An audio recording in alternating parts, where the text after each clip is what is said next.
Katty Kay, we've talked about a lot of things this morning, but at the top of that list, obviously, is the concern among European leaders that Donald Trump and America is going to abandon them as an ally. I will say this isn't entirely new. I remember Angela Merkel saying we have to stop looking to America. In Donald Trump's first term, we heard the same thing yesterday, and extremely strong remarks from Mark Carney, who said nostalgia is not a strategy. We need to look forward and understand just what the new rules of the road are. Talk about that, those remarkable speeches yesterday, and what you expect to hear today from European leaders as Donald Trump has landed in Davos and is headed your way. Yeah, I mean, Joe, look, I think it actually predates Donald Trump. Barack Obama was trying to make clear to the Europeans that they had to get their own security house in order and had to be able to do more to defend themselves.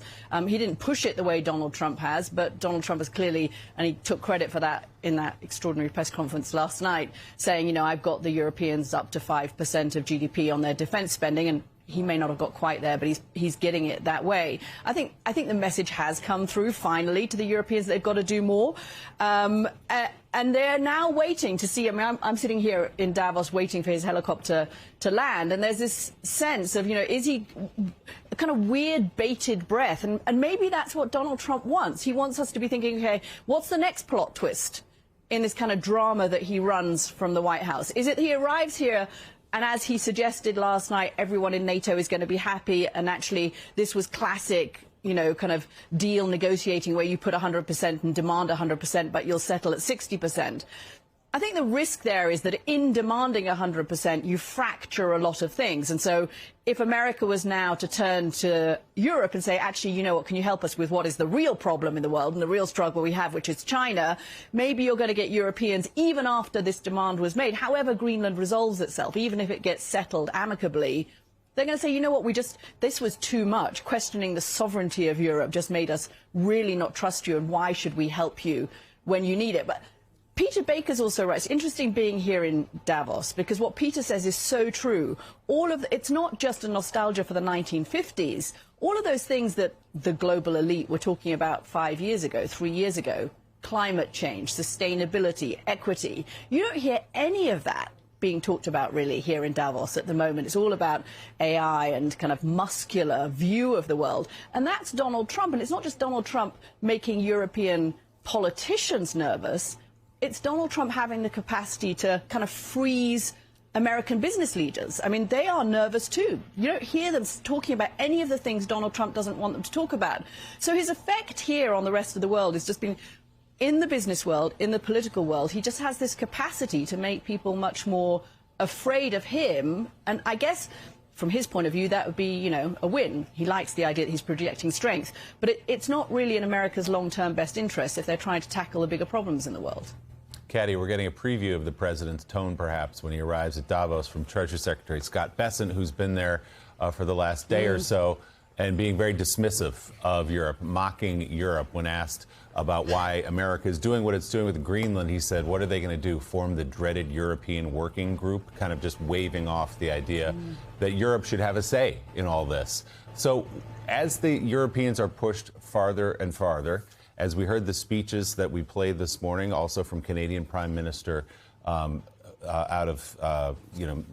Carney making the speech, basically saying that this relationship is ruptured. What is their recourse? In other words, if Donald Trump and the administration continues to push and push and push on Greenland and in other places, what do the Europeans plan to do? Look, it was interesting. I was at an event last night with a kind of head of a the head of state of a major American ally, the head of intelligence of a major American ally, and an American senator. And I thought, oh my God, that's, you know, the defense of kind of Western liberalism right there. And they're all trying to make the case that actually Europe has more cards to play.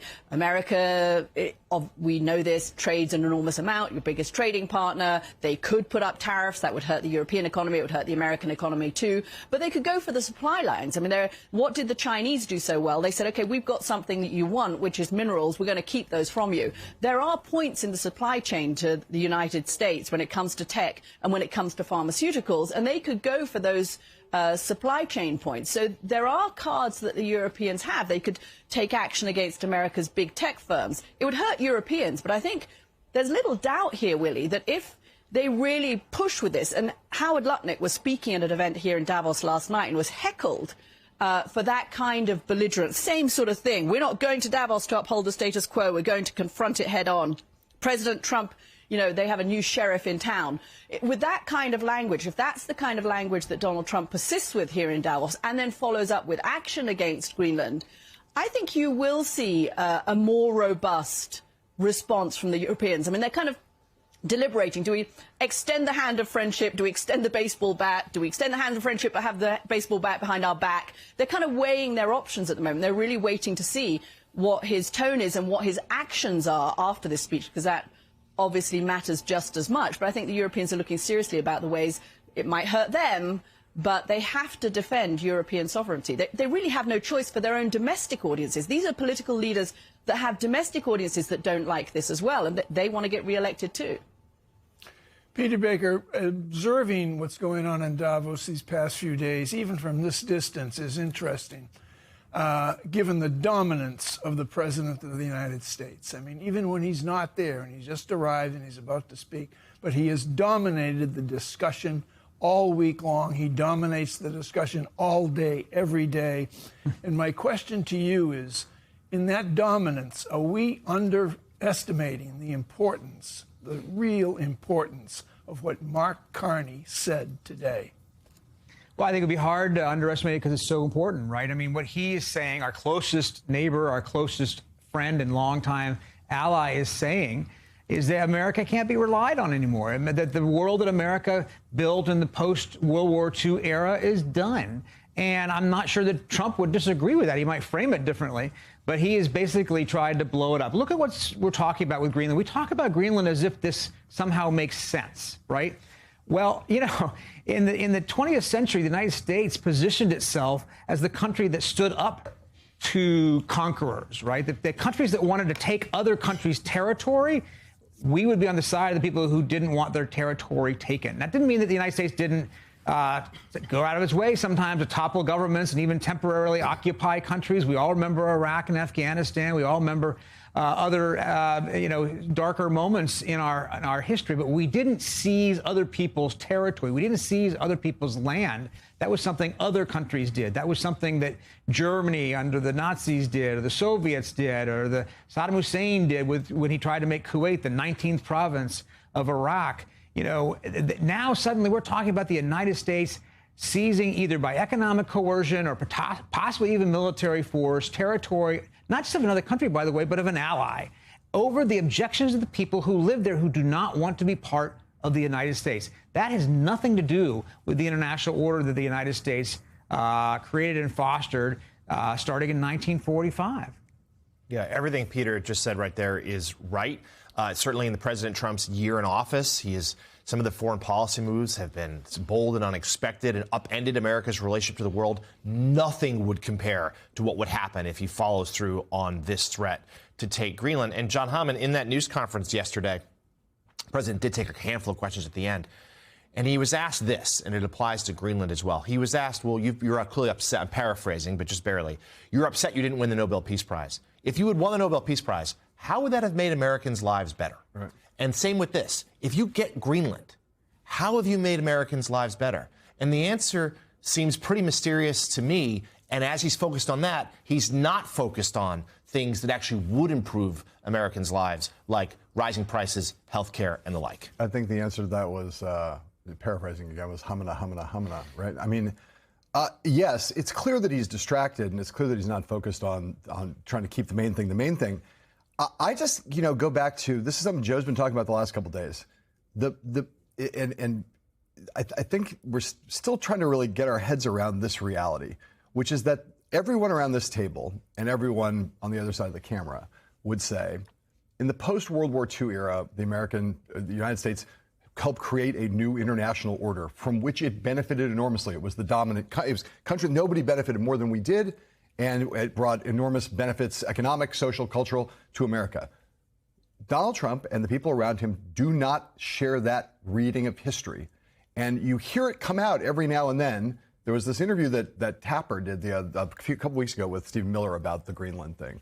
And Stephen Miller started to say, he's like, when we have power, we can use it. And when we didn't do that, when we tried to play, basically, again, I'm paraphrasing, but when we were focused on the international system and the international order over these last 50 years, America was just going around the world and apologizing. We got weaker and weaker and weaker. And this goes back to the beginning of our conversation here, which is Trump casting his mind back to some America in which there was a better day. And I think that day for Trump, as he said before, is not the 50s. It's pre-World War II. He keeps talking about the era of McKinley, when America was the strongest it ever was in the world on a relative basis. They fundamentally reject the notion that the world America built after World War II was good for America. And they think there's a better way to build a different kind of world. I think we would all disagree with that. I know Joe would disagree with that. I know every economist I've ever met would disagree with that. But that is their view. John, that's what they're operating from. John, it's not. I don't disagree with that. That's like saying I disagree with somebody saying the sky's purple. It's just not. Like, what they are saying is ignorant of history. Other people might politely say just plain out stupid, because when McKinley was president, you had the United States and Great Britain and other powers that were all sort of vying for the future. Yeah, the United States in the late 1880s with the Industrial Revolution started becoming a strong world power. But we were still seen as equals to the British Empire, who controlled 1/4 of the world's landmass. But you look, I said it during Joe Biden's administration. I will say it today. I said it during Barack Obama's administration, when people came on the show and were constantly saying, oh, America's going to be a second-rate power to China. I'm like, please, please. I was there in the late 1980s. I heard what people like Donald Trump said about Japan taking us over because they bought Pebble Beach and 30 Rock. It never happened. America today, as America was during the Biden administration, as America was during the Obama administration, as America has been since the fall of the Soviet Union, America is stronger militarily relative to the rest of the world than it has ever been. As I've said time and time again, if you measure it the way that it was measured in the rise and fall of the great powers in the late 1980s, it's America's power relative to the rest of the world. And John, relative to the rest of the world, America militarily is stronger today than it has ever been. Economically, relative to the rest of the world. And I'm sorry, I have to keep saying this. We have a $30 trillion GDP every year. Russia has a $2.5 trillion GDP. California is the 4th richest entity on the planet, has the 4th largest GDP on the planet. Texas has the 8th largest GDP on the planet. So if you freaked out, if you wet your pants because I talked about California, I'll give you Texas too. The 8th largest GDP on the planet. Culturally, when it comes to soft power, America, by far stronger than it has ever been. If you want to talk about technology, thanks to immigrants and to the children of immigrants, like Steve Jobs, Thanks to them, America technologically is light years ahead of the rest of the world. And oh yeah, an immigrant from South Africa coming to America, immigrants from Russia coming to, I could go on and on. But John, by every objective measure, America relative to the rest of the world is more powerful today than they've ever been. Now, if Stephen Miller wants to just say what he said to Donald Trump, which is, I want everybody in America to look like me, God save us all. And if it's all about the fact that we are less white as a nation than we were in the 1950s, just say that. Just say that. But when you're just talking about pure power, whether it's militarily, economically, technologically, culturally, John, you know it and I know it because it is just, look at the data. We as a country are more powerful today because of the international order that we set up after World War II 80 years ago. Brother, you know, I don't want to say we agree, Joe. It's just, it's all, what you just said is all factually accurate. It's all fact. And yet, trying to understand when people are asking why are they doing what they're doing, why are they willing to trash the European alliance? Why are they willing to be willy-nilly risk the future of NATO? It's because they don't see it that way. I 100% agree with you. They are wrong. But that is what's, I think, part of, at the core, what's animating some of this behavior that seems inexplicable any other way. Yeah, it really does. And we go back once again to Ronald Reagan's final speech as president of the United States. Yeah. And he talks to America, and he predicts correctly. He said, when America closes its doors to immigrants, when America closes its doors to newcomers, when that light shining brightly over New York Harbor stops calling the world to America to bring their best, their brightest, their youngest. When America stops doing that, Ronald Reagan said on January 19th, 1989, then America becomes weaker, America becomes older, America becomes less powerful. This is simple. Limp on the world stage. Go back and listen to Ronald Reagan today. He was right here.